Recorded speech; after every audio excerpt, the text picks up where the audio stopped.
उत्तराखंड के एक छोटे से कस्बे रामपुर में मौसम अचानक करवट बदल चुका था। बारिश की बूंदें रुकने का नाम नहीं ले रही थी। बिजली की कड़कड़ाहट और तेज हवाओं से ऐसा लग रहा था जैसे आसमान भी किसी गम में रो रहा हो। झोपड़ पट्टी के किनारे एक टूटी फूटी झोपड़ी में हरी, उसकी पत्नी राधा और 8 साल की बेटी मुनिया रहते थे। अरे राधा, इस बार की बारिश तो कुछ ज्यादा ही बेरहम निकली। देखो ना, फिर से छत टपकने लगी है। अब खाट भीग गई तो हम कहाँ सोएंगे? हाँ जी, मुनिया भी बार बार खांस रही है। एक ओर छत से पानी टपक रहा है, दूसरी ओर खिड़कियां टूटी हैं। हवा सीधी अंदर आ रही है। कुछ कीजिए ना। ठीक है, मैं सुबह मालिक के बंगले पर जाकर मदद मांगूंगा। अगर वो कुछ उधार दे दे तो छत की मरम्मत करवा लूंगा।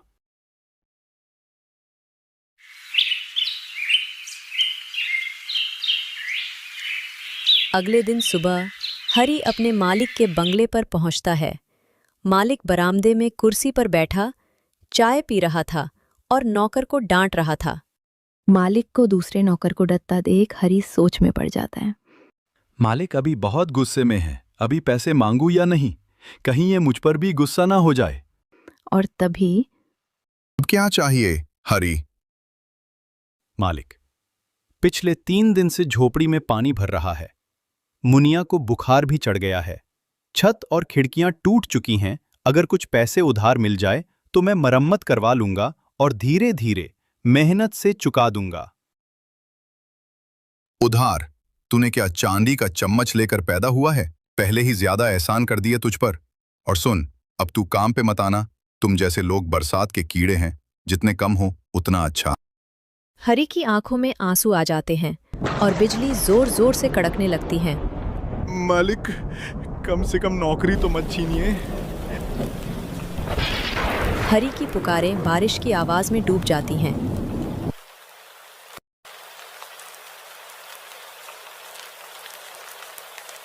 हरी पूरा दिन बारिश में इधर उधर भटकता है। लोगों से काम के लिए बहुत मिन्नतें करता है, लेकिन कहीं कोई काम नहीं मिलता। शाम तक वह वापस झोपड़ी लौटता है तो देखता है कि अंदर तक पानी भर चुका है। गुड़िया तेज बुखार में कांप रही थी। आप कहाँ रह गए थे? गुड़िया की हालत तो देखो, बुखार तो उतरने का नाम ही नहीं ले रहा। हाँ राधा, मुनिया को बुखार तो बहुत ज्यादा है, लेकिन मैं क्या करूं? मुझे मालिक ने काम से निकाल दिया और मेरी कोई मदद भी की। काम की तलाश में इधर उधर भटक रहा था, इसलिए आने में देर हो गई। जी, आप अपनी बहन सुमित्रा दीदी से कुछ पैसे उधार क्यों नहीं मांग लेते? वो आपकी बहन है, आपकी जरूर मदद करेगी। फिर पैसे आने पर हम लोग उन्हें लौटा देंगे। तुम ठीक कहती हो राधा। मैं अभी सुमित्रा दीदी के घर जाता हूं और कुछ पैसे उधार लेकर मुनिया के लिए दवा लेकर आता हूं। तब तक तुम मुनिया का ख्याल रखना। हरी की एक बहन थी, सुमित्रा, जो उसी गांव में रहती थी और बहुत अमीर थी। बारिश में भीगते हुए, कांपते बदन और सूजी हुई आंखों के साथ हरी अपनी बहन सुमित्रा के घर पहुंचा। सुमित्रा दीदी, ओ सुमित्रा दीदी। सुमित्रा, जरा दरवाजा खोलो। देखो जरा कौन है। हरी, तुम इतनी बारिश में यहाँ? क्या हुआ भाई, सब ठीक तो है ना? दीदी, दरअसल मेरी मुनिया की तबीयत बहुत खराब है। तुम कुछ पैसे मुझे उधार में दे दो। काम मिलते ही मैं तुम्हारे सारे पैसे चुका दूंगा। हाँ हरी, तू रुक, मैं तेरे जीजा जी से बात करती हूँ। सुमित्रा अंदर अपने पति के पास जाती हैं। इतनी बारिश में कौन आया है सुमित्रा? दरअसल हरी आया है, उसकी बेटी की तबीयत बहुत खराब है, तो उसे कुछ पैसों की जरूरत है। अगर आप थोड़े पैसे उसे दे देते तो वो मुनिया के लिए दवा ले आता। तुम्हारा भाई तो हर 4 दिन के बाद कुछ मांगने आ जाता है। उसे जरा भी शर्म नहीं आती क्या? इतना गिर गया है कि अब अपनी बेटी का बहाना बना रहा। ये क्या बोल रहे हैं आप? पैसे नहीं देने तो मत दीजिए, लेकिन ऐसी बात तो मत बोलिए। बाहर खड़ा हरी उन दोनों की बात सुन लेता है और बिना बहन से मिले चुपचाप वहां से निकल जाता है।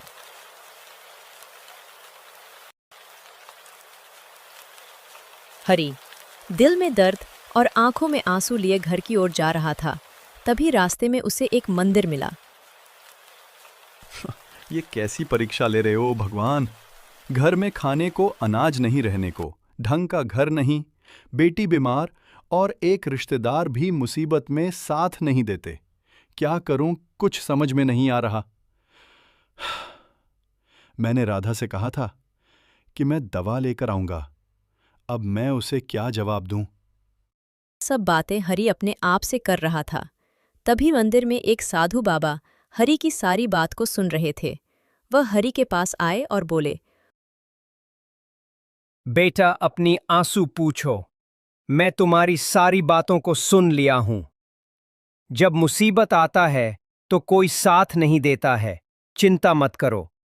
तुम इस मंदिर में आए हो तो खाली हाथ लौटकर नहीं जाओगे।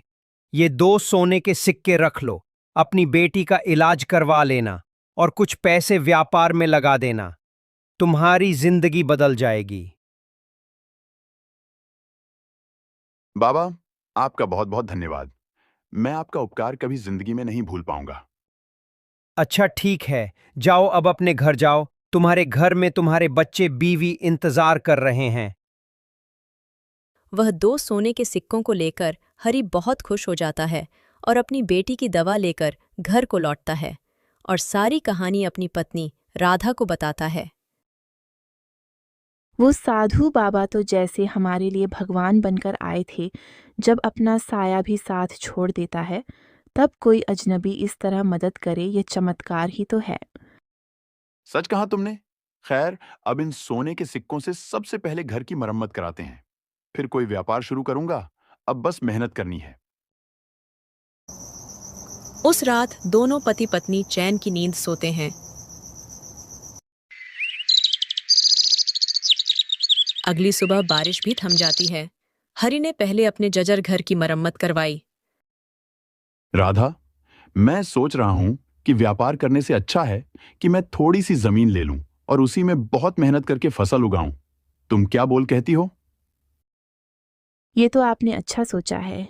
गांव में एक जमीन हो जाएगी तो बुरे समय में वो हमारा सहारा बनेगा। ठीक है, मैं अभी गांव के साहूकार से जमीन खरीद लेता हूं। लेकिन राधा, ये साधु वाली बात तुम कभी किसी को नहीं बताना। हरी गांव के साहूकार से थोड़ा जमीन खरीद लेता है और उसमें खेती करना शुरू करता है। हरी बहुत ही मेहनती इंसान था और उसकी मेहनत कुछ ही दिनों में दिखने लगती है और उसके खेत में फसल लहलहाने लगते हैं। अब हरी को किसी भी चीज की कमी नहीं होती। हरी की तरक्की गांव के लोगों को चुभने लगती है। कल तक ये हरी सबसे पैसे मांगता फिरता था। पता नहीं कौन सी लॉटरी लगी कि इसकी किस्मत ही बदल गई। जब ये बात सुमित्रा के पति को पता चलती है। देखा, बोला था ना, तुम्हारा भाई सिर्फ झूठ की गरीबी दिखाता था। आज देखो, उसे किसी चीज की कमी नहीं है। हाँ, तो भगवान के घर देर है अंधेरे नहीं।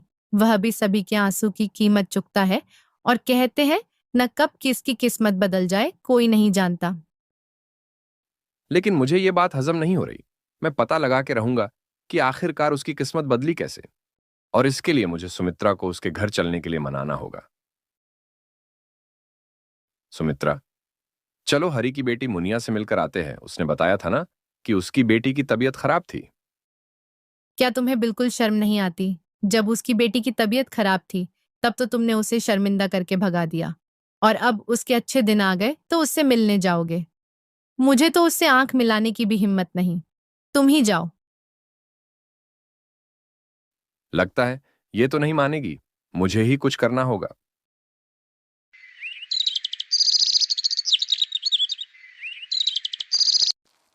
सुमित्रा के पति मोहन को किसी भी तरह ये पता लगाना था कि आखिरकार हरी की किस्मत बदली कैसे। इसलिए वो सुबह होते ही हरी के मालिक राजाराम के घर जाता है। अरे मोहन, तुम आज इधर कैसे? बस आपका हालचाल लेने आ गया सेठ। वैसे मुझे आपसे ये जानना था कि आखिर आपने हरी को कितने पैसे दे दिए कि उसकी जिंदगी ही बदल गई। आखिर उसने ऐसा कौन सा आपका काम कर दिया? अरे मोहन, तुम ये क्या बोल रहे हो? मैंने तो हरी को कोई पैसे नहीं दिए। और उसे कब का काम से भी निकाल दिया है। वैसे ऐसा क्या कर लिया हरि ने? इसका मतलब कि सेठ जी, आपको कुछ नहीं पता। क्या नहीं पता मोहन? मुझे बताओ। सेठ जी, हरि के दिन बिल्कुल बदल गए हैं। उसने अपना घर पक्का का बनवा लिया, एक बड़ी जमीन लेकर उस पर अच्छी खासी फसल उगा रहा है और शहर के व्यापारियों को फसल बेच रहा। गांव का हर व्यक्ति यह जानना चाहता है कि हरि के हाथ कौन सा खजाना लगा है। ये सब तुम क्या बोल रहे हो मोहन? क्या सच में आपको कुछ नहीं पता? मुझे तो लगा कि शायद आपने उसकी इतनी मदद की है, इसलिए मैं आपके पास आया। तुम चिंता मत करो मोहन, मैं पता लगवाता हूं कि आखिर हरि के हाथ कौन सा खजाना लगा है। हरि का एक मित्र जो सेठ के घर ही काम करता था, उसने हरि के जीजा और सेठ की सारी बात सुन ली और जाकर हरि को सारी बात बता दी। हरि मेहनती के साथ साथ बहुत चतुर भी था। उसने तुरंत अपने दिमाग में एक योजना बना ली। दूसरे दिन वह अपनी बहन सुमित्रा के घर पहुंच गया। सुमित्रा दीदी। अरे हरि, मेरे भाई, तुम यहाँ? क्या दीदी, तुम्हें मेरी कभी याद नहीं आती क्या? नहीं भाई, ऐसी कोई बात नहीं। बस तुझसे नजर मिलाने की हिम्मत नहीं हो रही थी। अरे दीदी, तुम वो क्या पुरानी बातें लेकर बैठी हो? सुमित्रा का पति दूसरे कमरे से उन दोनों की सारी बातें सुन रहा था और हरि उससे सुनाते हुए बोलता है। वो सब छोड़ो दीदी, तुम्हें मैं ये बताने आया हूं कि मेरी तो किस्मत ही बदल गई है। हाँ भाई, मैंने सुना कि अब तुम्हें किसी चीज की कमी नहीं है, और मैं तो भगवान का बहुत शुक्रिया अदा करती हूँ कि मेरे भाई को कभी किसी के आगे हाथ नहीं फैलाना होगा। दीदी, तुम ये नहीं पूछोगी कि आखिर मेरी किस्मत बदली कैसे? चलो, मैं ही बता देता हूं दीदी। दरअसल मेरे हाथ सोने के सिक्कों से भरे 2 मटके लगे हैं। ये तू क्या बोल रहा है हरि? हाँ दीदी, मैं बिल्कुल सच बोल रहा हूं। दरअसल दीदी, जब मैं उस बरसात की रात तुम्हारे घर से बड़ा हताश होकर जा रहा था, तो मुझे खेत में 2 सोने के सिक्के गिरे हुए दिखे। और जब मैं सिक्कों को उठाने के लिए नीचे झुका, तो मुझे मिट्टी में कुछ और दिखा। फिर जब मैंने थोड़ा मिट्टी खोदा, तो मुझे सिक्कों से भरे 2 मटके दिखे। मैं मटकों को निकालने ही वाला था कि उस जमीन का मालिक वहां आ गया और मैंने जल्दी से मटकों को फिर से मिट्टी में छुपा दिया और 2 सिक्कों को लेकर घर चला गया और पहले उन सिक्कों को बेचकर मुनिया की दवाइयां लाई और अपना घर पक्का का बनवाया। और उन मटकों का क्या हरि, जो उस खेत में थे? क्या तुमसे पहले वो मटके किसी को नहीं दिखे? दीदी, दरअसल वो एक बंजर जमीन थी, इसलिए उसका मालिक वहां कोई खेती नहीं करता था। और 3-4 दिन की बारिश में मिट्टी पूरी तरह से गीली हो गई थी, इसलिए मुझे दिख गई। और दीदी, इसलिए मैंने साहूकार से उसी खेत को खरीद लिया और अब मुझे जब भी पैसों की जरूरत होती है, मैं उसमें से सिक्के निकाल लेता हूं। तो हरि, तू पूरा मटका ही निकाल ले, उससे वहां क्यों छोड़ रखा है भाई? अरे दीदी, घर पर रखूंगा तो सभी को पता चल जाएगा ना, और खेत में वो सिक्के बिल्कुल सुरक्षित हैं। हरि ये सारी मंगठित बातें अपने जीजा को सुनाने के लिए बोल रहा था। ठीक है दीदी, अब मैं चलता हूं। और हाँ दीदी, तुम ये सारी बातें किसी को नहीं बताना। तुम मेरी अपनी हो, इसलिए तुम्हें ये सारी बातें बता दी मैंने। हाँ हरि, तू बेफिक्र होकर जा, मैं ये बात कभी किसी को नहीं बताऊंगी। हरि वहां से निकल जाता है और हरि के निकलते ही मोहन सेठ के घर पहुंच जाता है और सेठ को सारी बातें बताता है। मोहन, क्या तुम ये सारी बातें सच बोल रहे हो? मुझे तो इस बात पर यकीन नहीं हो रहा। सेठ जी, मैंने ये सारी बातें खुद सुनी हैं जब हरि मेरी पत्नी सुमित्रा को ये सब बता रहा था। तो फिर चलो हरि की खेत पर चलकर खुदवाई करवा कर देखते हैं। सेठ जी, आप भी ना। भला आप कैसे हरि की खेत को खुदवा सकते हो अगर हरि ने पंचायत में शिकायत कर दी तो? तो फिर क्या करे मोहन? सेठ जी, आप एक काम कीजिए, आप आज ही हरि की खेत खरीद लीजिए, फिर खेत खुदवा सकते हैं और खेत के साथ साथ सिक्कों से भरे दोनों मटके भी आपके हो जाएंगे। लेकिन क्या हरि वो खेत मुझे बेचने के लिए मानेगा? हाँ सेठ जी, बस आप उसे कुछ पैसों की लालच देना, वो जरूर राजी हो जाएगा। सेठ और मोहन दोनों हरि के खेत पर पहुंच जाते हैं।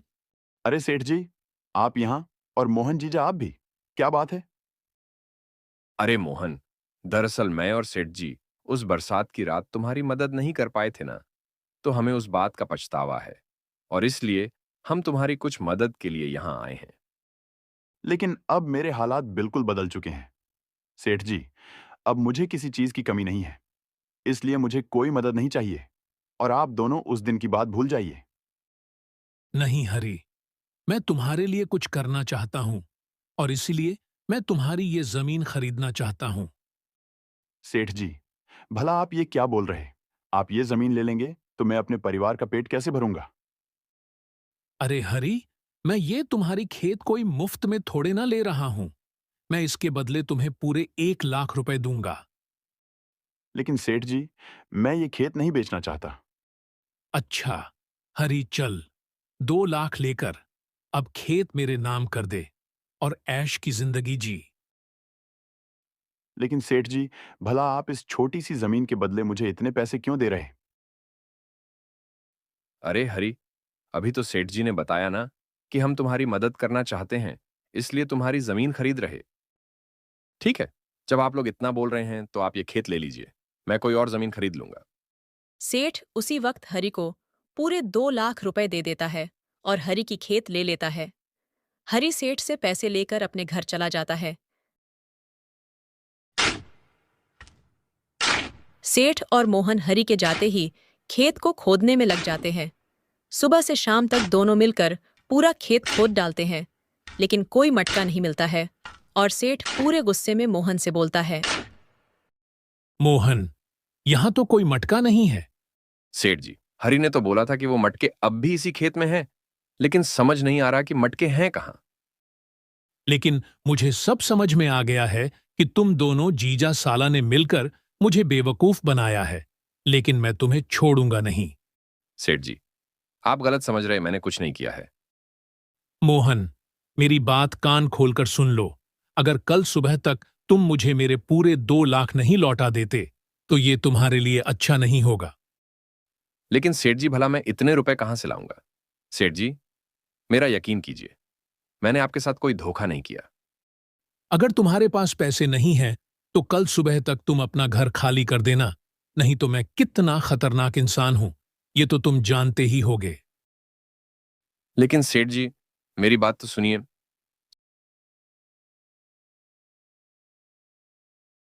बड़े दुखी मन से मोहन अपने घर आता है। क्या हुआ, इतने परेशान क्यों हो? सुमित्रा, मैं एक बहुत बड़ी मुसीबत में फंस गया हूं। कैसी मुसीबत? मोहन सुमित्रा को सारी बात बताता है। मुझे तो पता ही था कि तुम्हारी लालच हमें ये दिन तो दिखाएगी ही, लेकिन ये बताओ कि कल से हम कहाँ रहेंगे? सुमित्रा, मुझे माफ कर दो। मेरे लालच ने मुझे इतना गिरा दिया कि मैंने अपनों के साथ ही बुरा करना चाहा और खुद मुसीबत में फंस गया। सुमित्रा, मुझे कुछ नहीं समझ में आ रहा कि अब हम क्या करेंगे। मैं जानता हूं कि सेठ बहुत ही खतरनाक इंसान है।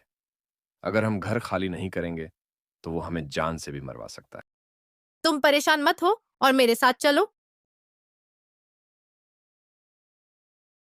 सुमित्रा और मोहन उसी रात हरि के घर के लिए निकलते हैं और तभी जोर की बारिश होने लगती है।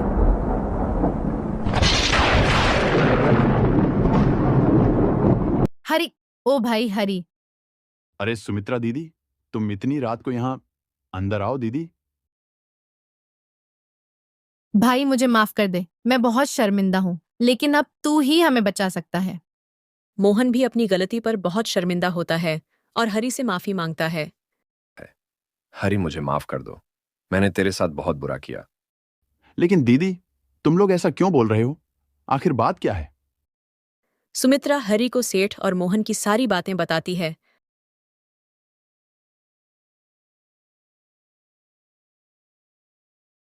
मेरी बात तो सुनिए। भाई, सुबह तक अगर हम सेठ के पैसे नहीं लौटते तो पता नहीं वो हमारे साथ क्या करेगा।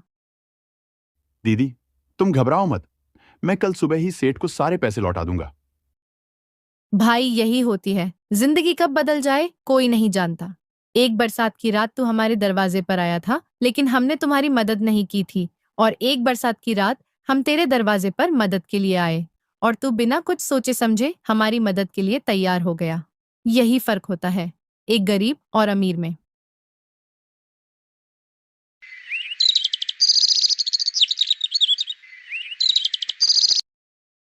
अगली सुबह हरि और मोहन पैसे लेकर सेठ के घर पहुंचते हैं और उसके सारे पैसे उसे वापस कर देते हैं। सेठ जी, ये लीजिए आपके पूरे 2 लाख रुपए। और अब मोहन जीजाजी को छोड़ दीजिए। लेकिन हरि, तू क्यों पैसे लौटा रहा? मोहन तो तेरे साथ कितना गलत करना चाहता था और तू उसकी मदद कर रहा। सेठ जी, मोहन जीजाजी को अपनी गलती का एहसास हो गया, यही बहुत है। सच में हरि, तू एक मेहनती ही नहीं बल्कि एक नेक इंसान भी है। इसीलिए मैं तेरी जमीन तुझे वापस करता हूं। जा आज से वो खेत फिर से तुम्हारी। क्या आप सच बोल रहे सेठ जी? हाँ हरि, और जब कभी भी कोई जरूरत हो मेरे पास आ जाना। हरि और मोहन खुशी खुशी अपने घर की ओर निकल जाते और तभी जोर की बारिश होने लगती है। मोहन जीजाजी, एक वो बरसात की रात थी जिस दिन मुझे बहुत डर लग रहा था, और एक आज की बरसात है जिसे देख मैं बहुत खुश हूं। हाँ हरि, ये सब बस समय का फर्क है। जब दिन अच्छे नहीं होते तो कुछ अच्छा नहीं लगता, और जब दिन अच्छे होते हैं सब कुछ अच्छा लगता है।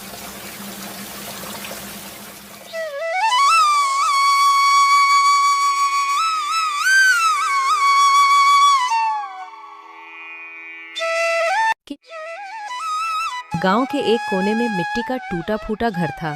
वही रहता था सोहनलाल, एक बुजुर्ग किसान जो अपनी छोटी सी जमीन पर खेती करके जैसे तैसे 2 वक्त की रोटी जुटा लेता था।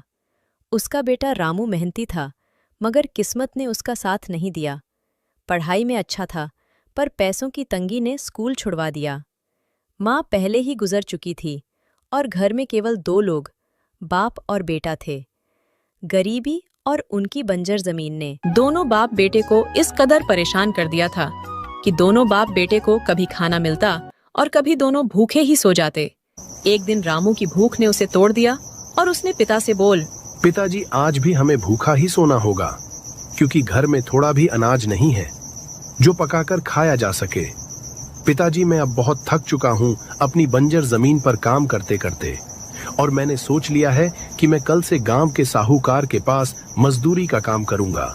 ये तुम क्या बोल रहे हो बेटा? तुम्हें तो पता है ना कि वो साहूकार हम गरीबों से कितना काम करवाता है और बदले में बहुत थोड़ा अनाज देता है। पिताजी, थोड़ा ही सही, कम से कम हमें भूखा तो नहीं रहना होगा। और मैं तो बोलता हूँ कि आप भी कल से मेरे साथ चलो। नहीं बेटा, मैं अपनी जमीन को नहीं छोड़ सकता। मैं उसी पर मेहनत करूंगा। तुझे जो ठीक लगे वो तू कर।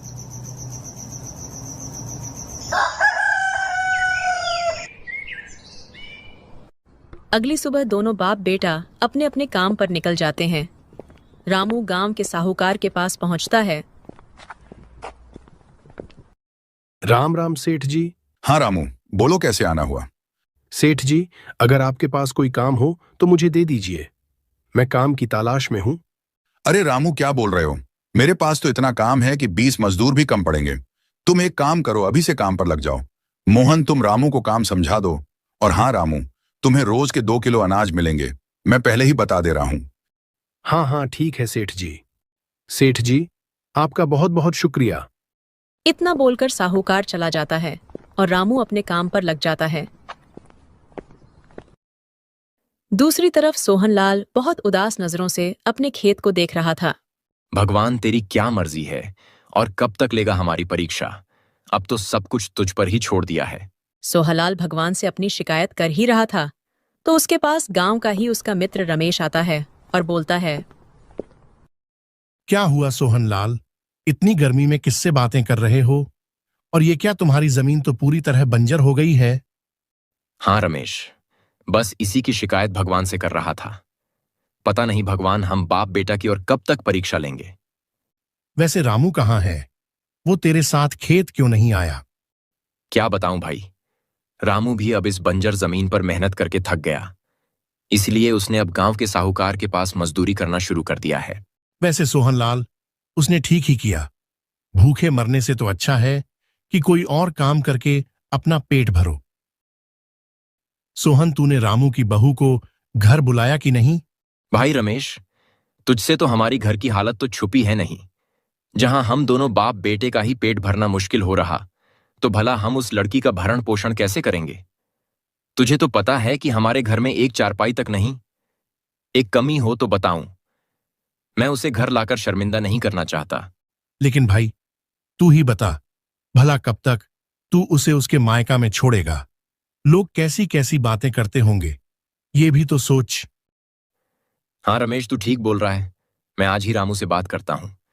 दरअसल सोहनलाल ने रामू की शादी एक बहुत ही गरीब घर की लड़की शांति से 1 साल पहले ही कर दी थी, लेकिन अपनी भी आर्थिक स्थिति ठीक न होने के कारण उसे घर नहीं लाया। और शांति एक गरीब घर की होने के बावजूद भी पढ़ाई लिखाई में बहुत होनहार थी, और पढ़ाई पूरी करने के लिए सोहनलाल ने उसे उसके मायका में ही रहने को बोल दिया। शाम को जब सोहनलाल घर पहुंचा तो उसने देखा कि रामू ने बहुत बढ़िया खाना बनाकर परोस रखा है। पिता को देख रामू खुशी खुशी बोलता है, पिताजी जल्दी से हाथ मुंह धोकर आ जाइए। देखिए, मैंने कितना सारा खाना बना दिया है। आज बहुत दिनों के बाद हम दोनों पेट भर खाना खाएंगे। खाना खाने के बाद रामू अपने पिता को बताता है, पिताजी, जैसा हम साहूकार के बारे में सोचते थे वो बिल्कुल वैसे नहीं है। उन्होंने मेरे एक बार बोलने पर ही मुझे काम पर रख लिया, और 1 दिन की मजदूरी में वो मुझे रोज 2 किलो अनाज देंगे। पिताजी, अब हमें भूखा नहीं सोना पड़ेगा।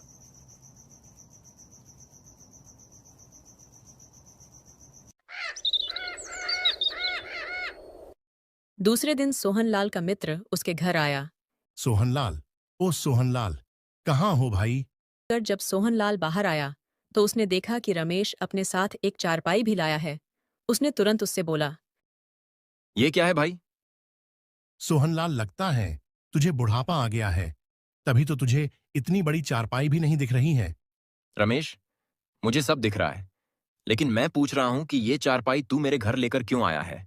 सोहन, मैं तेरी थोड़ी मदद करना चाहता हूं, ताकि तू रामू की बहू को खुशी से घर बुला सके। इसलिए मैं ये चारपाई और बहू के लिए कुछ कपड़े भी लाया हूं। लेकिन रमेश, मैं इसके पैसे तुझे कैसे चुकाऊंगा? ये तू क्या बोल रहा है भाई? भला मैं तुझसे पैसे लूंगा? क्या रामू मेरा बेटा नहीं है? ये सब चीज मैं अपनी खुशी से लाया हूं, ताकि तू भी शर्मिंदा ना हो और रामू का भी घर बस जाए। अब तू ज्यादा मत सोच और कल ही रामू को बहू के घर भेज। भाई, मैं किन शब्दों में तेरा शुक्रिया अदा करूं? आज के जमाने में तो कोई अपना भी इतना नहीं करता। ठीक है भाई, मैं आज ही रामू से बात करता हूं। शाम को जब रामू मजदूरी करके घर आता है तो सोहनलाल बोलता है, बेटा, मैं सोच रहा हूं कि तू कल बहू के घर जाकर उसे अपने घर ले आ। ये आप क्या बोल रहे हैं पिताजी? आप तो जानते हैं कि हम दोनों का ही पेट पालना हमारे लिए कितना मुश्किल होता है, तो भला हम उसे क्या खिलाएंगे? बेटा, अब तो तू रोज कुछ अनाज ले ही आता है, उसी में से वो भी खा लेगी। देख बेटा, 1 साल हो गए हैं बहू को उसके घर छोड़े हुए। अब अच्छा नहीं लगता। उसके माँ बाप भी क्या सोचते होंगे। तू कल ही उसके घर जा और उसे लेकर आ। अगली सुबह रामू अपनी पत्नी शांति के घर जाता है और उसे अपने साथ ले आता है। इधर सोहनलाल को डर था कि कहीं यह लड़की उनके टूटे हुए सपनों और खाली घर को देखकर दुखी न हो जाए, लेकिन शांति ने पहले ही दिन घर की हालत समझ ली और उसने कोई शिकवा नहीं किया।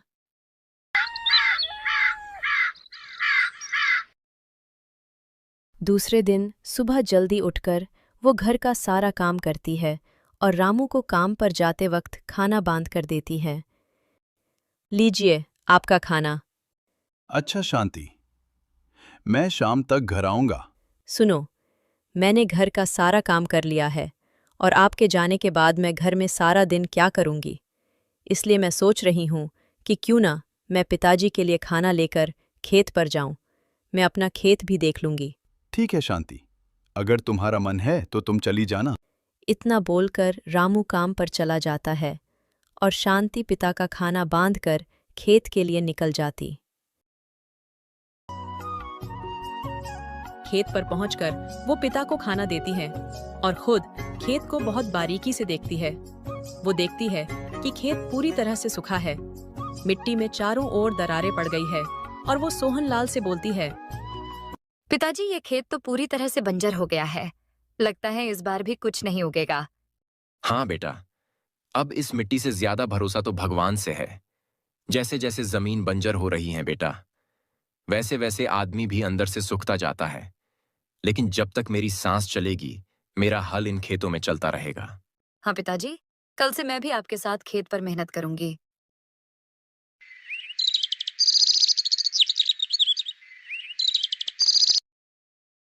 अगली सुबह शांति घर का सारा काम करके जब रामू को काम पर भेजती हैं तो बोलती है, सुनो, आज आप 2 किलो अनाज मत लेना।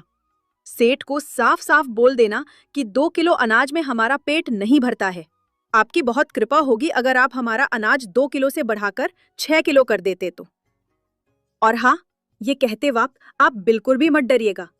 अगर सेठ ऐसा करने से इनकार करते हैं तो आप वहां का काम करने से साफ मना कर देना। अगर सेठ को आपकी जरूरत होगी तो वो आपसे काम करवाएंगे, वरना नहीं करवाएंगे। लेकिन शांति सेठ ने पहले ही बोला था कि वो रोज का सिर्फ 2 किलो ही अनाज देंगे। शांति, तुम सेठ को नहीं जानती हो, इसलिए ऐसी बातें कर रही हो। अगर सेठ को पता चल गया ना तो वो हमें गांव से निकाल देंगे। कैसे सेठ हमें गांव से निकाल देंगे?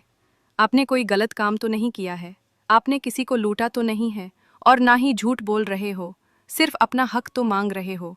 तो फिर आपको किस बात का डर है? और जो हक नहीं मांग सकता वो जिंदगी में कुछ नहीं कर सकता। सेठ आपको कुछ नहीं करेगा। इसलिए तो मैं कह रही हूँ, एक बार सेठ से अनाज बढ़ाने को जरूर बोलना। ठीक है, अब तुम इतना कही रही हो तो मैं सेठ से जरूर बात करूंगा। अब मैं काम पर जाता हूं।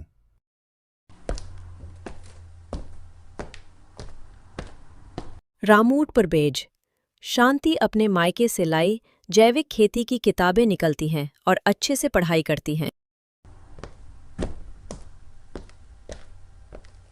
रामू सेठ के पास पहुंचा और सारा दिन मजदूरी करके शाम को सेठ से बोला, आज मैं आपसे अनाज को लेकर बात करने आया हूं। पूरे दिन काम करने पर भी आप मुझे सिर्फ 2 किलो ही अनाज देते हैं। इतने अनाज में हमारा गुजारा नहीं हो पाता है। सेठ जी, मेरे घर पर मेरे पिताजी और मेरी पत्नी भी हैं। हमें अक्सर भूखा ही रहना पड़ता है। इसलिए आपसे एक प्रार्थना है सेठ जी, अगर आप हमारा अनाज 2 किलो से बढ़ाकर 6 किलो कर दीजिए तो बड़ी मेहरबानी होगी। रामू, ये बात तुम्हें पहले बतानी चाहिए थी। भूखा रहना अच्छी बात नहीं है। अगर तुम लोग भूखे रहोगे तो काम कैसे करोगे? मैं आज तुम लोगों अनाज 6 किलो नहीं बल्कि 7 किलो कर देता हूं। मोहन, आज से रामू का अनाज 3 किलो से बढ़कर 7 किलो कर दिया जाए, और यहाँ पर जितने भी मजदूर हैं सबके अनाज बढ़ा कर दिया जाए। सेठ का फैसला सुनकर सभी रामू बहुत खुश होता है और 7 किलो अनाज लेकर खुशी खुशी घर चल जाता है। जब शांति ने रामू के सर पर अनाज का बड़ा थैला देखा तब वो समझ गई कि सेठ ने उसकी बात मान ली है। इस थैली को देखकर लग रहा है कि सेठ ने अनाज बढ़ा दिया है। उन्होंने कुछ बोला तो नहीं? नहीं, शांति सेठ ने कुछ नहीं कहा। मैंने सेठ से केवल 6 किलो अनाज मांगा था, लेकिन उन्होंने तो मुझे 7 किलो अनाज दे दिया। आज से रोजाना मुझे मेरे मेहनत का 7 किलो अनाज मिलेगा। हम खामोखा सेठ से डरते थे, लेकिन सेठ तो बहुत दयालु है। मेरे साथ साथ सभी मजदूर के अनाज में बढ़ोतरी कर दी है। सभी घरवाले बहुत खुश थे। सोहन लाल ने शांति को बहुत दुआएं दी। शांति बहुत होशियार थी। सेठ द्वारा दिए गए अनाज से वह आधा अनाज बचा लेती थी और आधे को पका देती थी। दूसरी तरफ वो पिता के साथ खेतों में भी काम करने लगी। उसे ससुर के साथ खेतों में ऐसे काम करता देख गांव के लोग तरह तरह की बातें बनाने लगे, लेकिन शांति को इससे कोई फर्क नहीं पड़ता था। एक दिन सोहन लाल ने खुद शांति से बोला, बेटा, अब तू खेत में मेरे साथ काम मत किया कर। गांव के लोग बातें बनाते हैं और वो मुझे अच्छा नहीं लग रहा। पिताजी, आप भी किन लोगों की बातों पर ध्यान दे रहे? वो लोग जो मुसीबत में कभी साथ नहीं देते। पिताजी, जिसको जो कहना है कहने दीजिए, मुझे उससे कोई फर्क नहीं पड़ता, और आप भी उनकी बातें मत सुनिए। अच्छा पिताजी, शाम हो गई है, अब मैं घर जा रही हूँ। आप भी थोड़ी देर में आ जाएगा। शांति के जाते ही खेत पर रमेश सोहनलाल का मित्र आ जाता है। सोहनलाल, तेरी बहू बिल्कुल ठीक बोल रही हैं। मैंने अभी तुम दोनों की बात सुनी और वो ठीक बोल रही हैं। लोगों का क्या है, वो तो कुछ न कुछ बातें बनाते ही रहेंगे। क्या उनमें से कभी कोई तेरी मदद के लिए आया? नहीं न? तुम ठीक बोल रहे हो रमेश। बहू की होशियारी से हमारी जिंदगी बदल रही है। अब मैं उससे नहीं रोकूंगा। कुछ समय के बाद शांति की इतनी मेहनत रंग लाई और सोहनलाल की बंजर जमीन पर हरियाली आ गई। बेटा, आज मुझे तुम पर बहुत गुमान हो रहा कि तेरी मेहनत और लगन की वजह से मेरी बंजर जमीन हरी भरी हो गई। हाँ पिताजी, आप बिल्कुल ठीक बोल रहे हैं। शांति ने अपनी बुद्धि और समझदारी से हमारी सारी मुश्किलें खत्म कर दी। पिताजी, अब हम इस जमीन पर अच्छे किस्म के अनाज उपजाएंगे। ठीक है बेटा, अब जैसा तू बोल।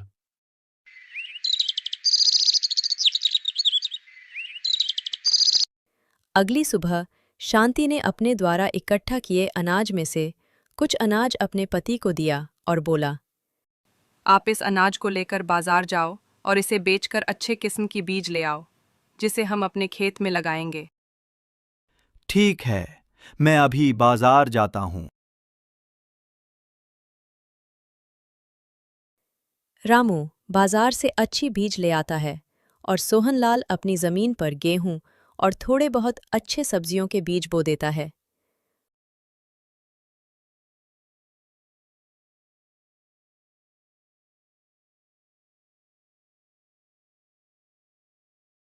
पढ़ाई और सूझबूझ की वजह से हमें ये दिन देखने को मिल रहे हैं।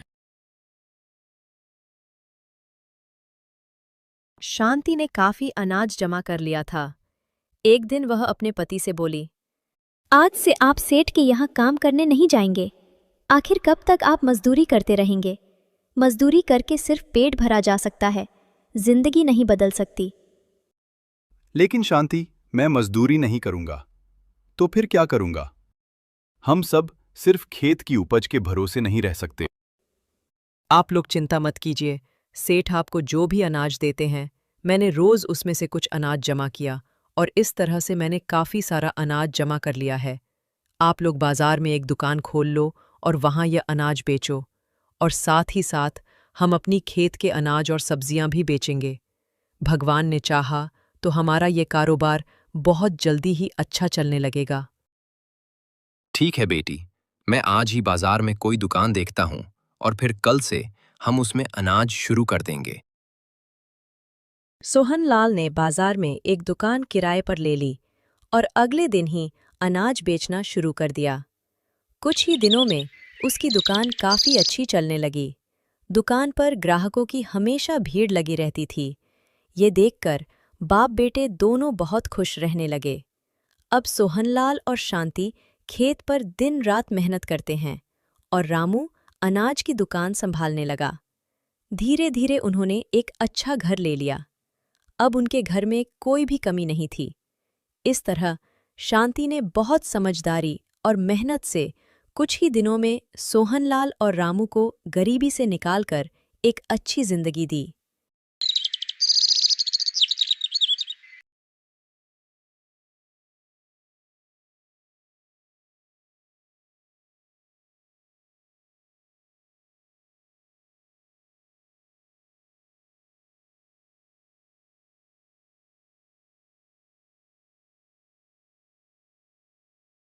शिक्षा जरूर दिलाओ। आज पढ़े लिखे होने के वजह से ही मेरी बहू ने हमारी जिंदगी बदल दी।